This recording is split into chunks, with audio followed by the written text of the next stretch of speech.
Le projet du programme gouvernemental en matière de l'éducation du supérieur est défini par le Premier ministre lui-même.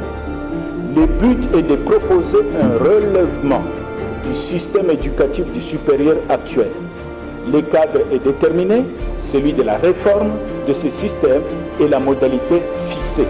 Il ne s'agit plus d'une priorité, mais d'une urgence.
Merci mesdames et messieurs de nous avoir renouvelé votre confiance pour vous informer. Bienvenue à tous et à toutes. Les sommaires. Les cours n'ont pas encore effectivement repris à l'université de Kinshasa suite à la grève décrétée par l'association de professeurs de l'UNIKIN. C'est samedi 14 mars, une assemblée générale de la POUKIN aura lieu à son siège. Deux points seront à l'ordre du jour, notamment l'évaluation du niveau d'exécution des engagements pris par le gouvernement et les divers. Entre-temps, le professeur Jérôme Bouguémé, directeur général de l'Institut supérieur de gestion de Kinshasa, invite les autorités des établissements d'enseignement supérieur universitaire à considérer la femme car elle constitue un atout majeur pour l'épanouissement du pays.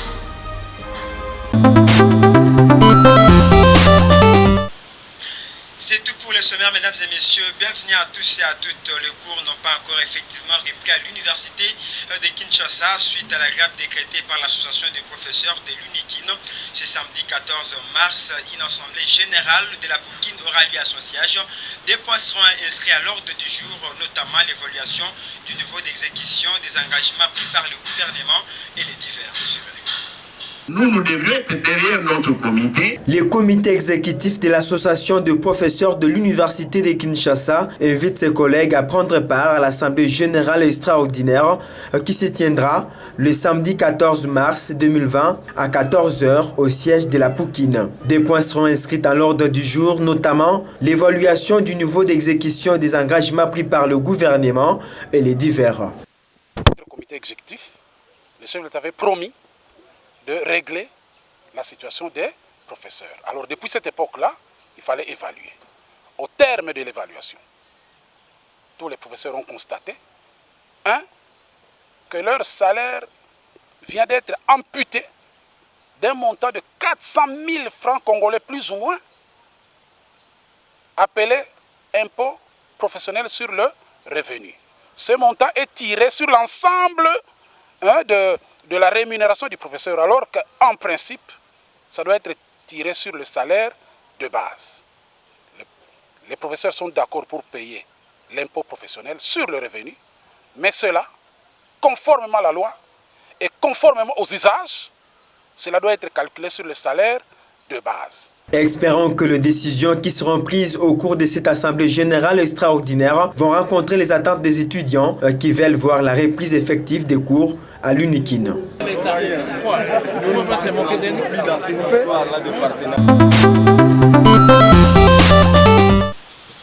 Et puis en marge de la célébration du mois de mars dédié à la femme, le professeur Jérôme Bouguémé, directeur général de l'Institut supérieur de gestion de Kinshasa, invite les autorités académiques de différents établissements d'enseignement supérieur universitaire de la RDC à considérer la femme car elle constitue un atout majeur pour l'épanouissement de la RDC.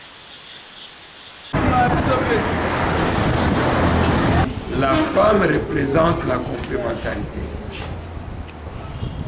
La femme représente la bénédiction. La femme représente les surprises. La femme représente les succès, les progrès. Mais il faut savoir l'entretenir. Je demande donc à tous les hommes de mettre les femmes à leur place comme outils de production, de complémentarité, de progrès, de succès et de bénédiction. Restons toujours à l'Institut supérieur de gestion de Kinshasa où le calendrier académique est en train d'être respecté.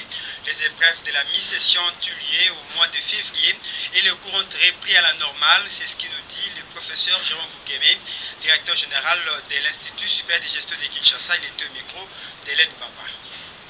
L'ISG est parmi les institutions qui respectent les calendriers académiques. La preuve, c'est que nous avons respecté le timing fixé par le ministère pour l'organisation de la mi-session. En plus, je profite également pour dire que toutes les institutions privées catholiques doivent s'impliquer dans la vision des chefs de l'État, selon laquelle l'enseignement primaire est gratuit et nous, au niveau de l'enseignement universitaire, particulièrement les institutions supérieures, universitaires, privées catholiques, nous lui avons emboîté les pas en organisant l'enseignement semi-gratuit, c'est-à-dire 35 $ par trimestre à l'université. Certains vont dire, il dit seulement comme ça, mais il y a les recueils, les TP et les syllabis. Effectivement, chez nous, pas de vente des recueils, pas de vente des syllabis, pas de vente de TP. Donc nous voulons contribuer, non seulement l'ISG, mais aussi et surtout toutes les institutions privées catholiques au programme d'action des chefs de l'État pour évoluer et émerger au développement socio-culturel, au développement multidimensionnel, au développement plurisectoriel de notre pays. De l'autre côté, la planification des organisations sanitaires avec emphase sur les aspects des laboratoires médicaux, c'est l'intitulé de l'ouvrage du professeur Jean-Loufoulou Kassoui. Cette œuvre scientifique publiée aux éditions Fétoran a fait l'objet d'une émission dont nous vous présentons l'extrait choisi par Rabi Koundé. Ok, professeur, le premier ouvrage, c'est la planification et organisation sanitaire. Nous voudrions savoir qu'est-ce qui vous a animé d'aborder cette question de la planification et organisation sanitaire. Eh bien, merci bien pour la question. La planification et l'organisation sanitaire, comme je l'ai dit dans l'introduction du livre, c'est l'intitulé d'un cours que nous donnons en deuxième licence biologie médicale dans les systèmes. Et alors, j'ai pensé qu'au lieu de pouvoir faire des syllabus tout simplement qui passent, que nous puissions écrire un livre qui est durable, qui peut rester servir des générations futures. Professeur, cet ouvrage est subdivisé en 3 parties, je pense. Oui. Alors, il y a une question qui m'arrive. Quelles sont les fonctions du manager? Parce que là, vous avez également évoqué cette question dans cet ouvrage. Oui. Je commencerai par dire que généralement tout être vivant responsable doit être un manager, c'est-à-dire un gestionnaire. Le management, le manager, ça vient des mots anglais, to manage, c'est-à-dire être en mesure d'organiser, en mesure de faire, en mesure d'orienter les choses. Donc c'est ça, être manager. Les étapes d'une planification, c'est la conception de l'idée de ce que vous voulez faire, l'élaboration des objectifs à atteindre, l'évaluation de ce que vous avez fait, hein. Vous évaluez si vous avez atteint les objectifs comme planifié. Et c'est un cycle, après l'évaluation, vous pouvez replanifier ou bien vous avez réellement abouti, vous avez vraiment atteint vos objectifs et vous planifiez d'autres sujets parce que ça ne termine jamais, on a toujours à faire. Chaque fois que vous construisez une maison, quand vous avez terminé de construire une maison, Vous avez le meublé, vous devez faire beaucoup d'autres choses. Il y a toujours des choses à faire dans la vie. Et la vie d'un homme, c'est une planification continue. On ne peut pas s'arrêter de planifier. La RDC a une particularité qui est d'ailleurs copiée par la plupart des pays voisins. Vous voyez le système de répartition de niveau central, niveau intermédiaire, niveau périphérique. C'est vraiment une particularité pour la RDC. Ça facilite les contrôles, les suivis, parce qu'on connaît les étapes. Et, au niveau périphérique, on a les zones de santé qui réfèrent les rapports au district, le district au niveau central qui comprend le ministère de la Santé lui-même et les programmes, les différents programmes. Tout homme qui vit, tout être vivant, mais surtout un être humain, il doit pouvoir organiser son temps, il doit planifier sa vie.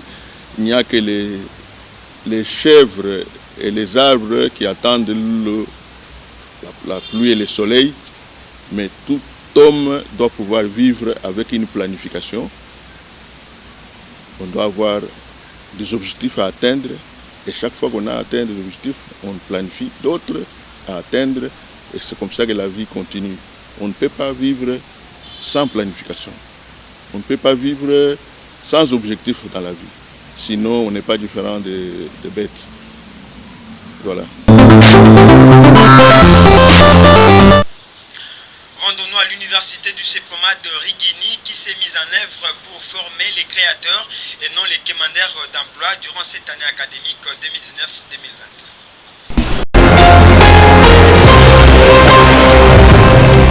Voulez-vous devenir docteur, avocat, économiste, informaticien, politicien, médecin et autres, avec une dose de management, une seule adresse. L'université du CEPROMA de Rigini et Institut supérieur de techniques médicales de management, ces deux établissements d'enseignement supérieur et universitaire agréés par l'arrêté ministériel offrent une formation de qualité à la jeunesse congolaise répondant aux standards internationaux. L'unique et USTMM Rigini inscrivent les nouveaux candidats pour l'année académique 2019-2020 dans les cycles de graduats et licences dans les facultés ci-après. Faculté des sciences sociales, département, sciences politiques et administratives, relations internationales, communication, management public et bonne gouvernance, sciences de la communication. La faculté des droits, département, droit public, droit privé et judiciaire, droit économique et social. Faculté des techniques et technologies de développement, département, administration des projets, agronomie, développement communautaire, phytothérapie, pyrotechnie et zootechnie. Faculté de médecine et management de santé publique. À l'Institut supérieur des techniques médicales et management, 5 filières sont organisées, à savoir sciences infirmières, laboratoire et imagerie, administration et gestion des hôpitaux, enseignement et administration des sciences infirmières et santé communautaire. L'université du CEPROMAD met à disposition des apprenants un cadre idéal pour leur formation, situé sur l'avenue Ikuku numéro 14, quartier Kémy dans la commune de Lemba. Pour plus de précisions, contactez plus 243 81 59 72 473. Hâtez-vous.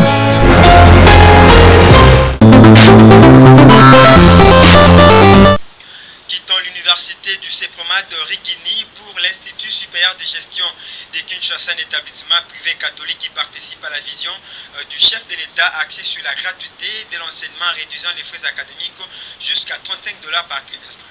De ces dignes fils du pays reste encouragée non seulement par le chef de l'État, mais aussi le gouvernement congolais et l'UNESCO, créé en 2004 en vue de permettre à toutes les couches sociales de parfaire leurs études universitaires. L'ISGKIN, un établissement privé catholique agréé par le gouvernement congolais, organise 5 filières à savoir l'assistance sociale et gestion des ressources humaines, développement communautaire et gestion des populations, management et gestion des affaires, marketing et gestion des entreprises, gestion informatique, ainsi que le secrétariat comptable et gestion du patrimoine de bureau. Et cette formation dispensée en 3 cycles, notamment le cycle des graduats, des licences et des doctorats rendus possibles grâce au partenariat entre l'ISG et les universités étrangères. Une particularité, l'ISG attribue des charges horaires qu'aux professeurs qualifiés et chefs des travaux tels que prévoient les textes qui régissent l'enseignement supérieur universitaire. Et pas de soucis pour vous qui habitez loin. L'ISG met à votre disposition des hommes bien équipés répondant aux standards internationaux. Nos adresses, situées sur l'avenue Mbeseke, numéro 10, ma campagne commune d'Engali. Bouclons ce journal, mesdames et messieurs, par cette information de l'Université Progrès-Kinshasa-Est et l'Institut supérieur des sciences infirmières et communautaires. Ces deux établissements d'enseignement offrent une formation de qualité à la jeunesse congolaise et surtout celle qui habite à l'est de la ville de province de Kinshasa. Reportage signé Hélène Baba. Dans le souci d'offrir à la jeunesse congolaise une formation de qualité répondant aux standards internationaux, l'Université Progrès Kinshasa-Est, PUC en sigle, et l'Institut supérieur des sciences infirmières et communautaires, ISIC, deux établissements agréés par le ministère d'Enseignement supérieur et universitaire, sont une réponse à la nation congolaise dans le domaine éducatif. Très proche de la jeunesse congolaise, ces deux institutions offrent un double avantage à ses étudiants. D'abord, un enseignement de qualité dans un cadre approprié. Ensuite, réduit sensiblement la distance aux apprenants habitant la partie est de la ville de Kinshasa. Ainsi, pour l'année 2019-2020, PUC et ISIC ouvrent ses portes dans les filières ci-après. Pour l'université, PUC dispose des facultés comme génie informatique, génie forestier, génie énergétique, sciences financières, banque, douane et assurance, sciences médicales, infirmières et communautaires, environnement et pêche et la faculté des droits. À l'Institut supérieur des sciences infirmières et communautaires, vous trouverez les filières suivantes: laboratoire, sciences infirmières, kinésithérapie, sage-femme, nutrition diététique, gestion des institutions de santé, imagerie médicale, hygiène et assainissement et techniques pharmaceutiques. S'inscrire à PUC et à ISIC, c'est ouvrir la voie au progrès et sortir de l'immobilisme. Je m'inscris à PUC et ISIC et je défends ces valeurs partout. Nos adresses: entrée BAT, derrière concession de Way, avenue Anem 59 Bibois, commune de Lantsele, dans la ville de Kinshasa. Le secrétariat général académique de l'Université Progrès Kinshasa-Est a désormais un nouveau leader. Il s'agit du professeur Ngabala de la faculté des lettres et sciences humaines de l'Université de Kinshasa qui s'est dit heureux du choix porté sur sa personne par les recteurs de cette institution et promet d'apporter sa pierre pour l'avancement de cette grande vision visant à former la jeunesse congolaise. Mais là, en les envoyant ici au PUC, ils ne vont pas dépenser grand-chose. Voilà, ça c'est déjà un premier avantage. Et ensuite, ceux que nous avons ici comme étudiants, ils sont dans de très bonnes conditions.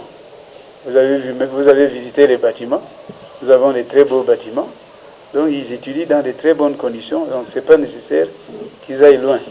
Et nous avons aussi des professeurs qualifiés. Ce sont des professeurs qui enseignent même dans d'autres universités de l'État ou chez des privés qui viennent ici aussi enseigner chez nous.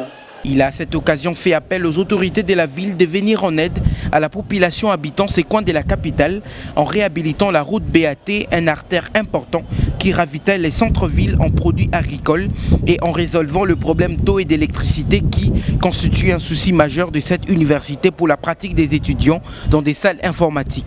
Les parents sont donc invités à faire confiance à cette grande institution universitaire qui aide le jeune habitant la partie est d'être bien formé à l'instar d'autres universités. C'est par ici que, mesdames et messieurs, nous mettons fin à cette édition de l'info scientifique, mais avant de nous quitter, le rappel des titres.